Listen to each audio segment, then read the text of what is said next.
ఇప్పుడు విజయ్ దేవరకొండ బిలో ఆయన టెక్స్ట్ లో ఒక మ్యాటర్ చదివాను, షాక్ అవుతున్నాను.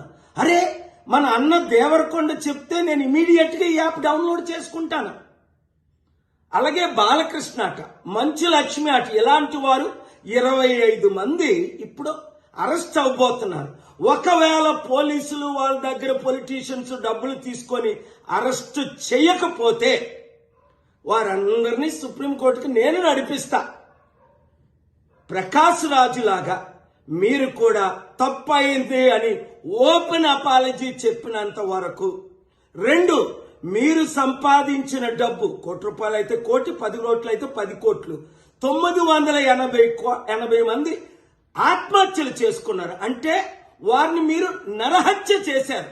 మీ ఇన్ఫ్లుయెన్స్, మిమ్మల్ని ఎంతో ఫాలో అవుతున్న ఈ ఫాలోవర్స్కి మీరిచ్చే గిఫ్ట్ ఇదేనా? మానవత్వం లేదా? దైవత్వం లేదా? రాక్షసుల్లాగా వాళ్ళ జీవితాల్ని మీరు దోచుకోవడమేనా? ఎండ్ ఆఫ్ ద డే మీకు మిగిలింది ఏంటి? ఆత్మకు శాంతి కావాలా? మనసుకు రక్షణ కావాలా? నెమ్మది కావాలా? ఫ్యూచర్ మంచి పేరు కావాలా? లేదా చరిత్రహీనులుగా మిగిలిపోవాలా? ఆలోచించండి. 72 గంటల టైం మీకు ఇస్తున్నాను.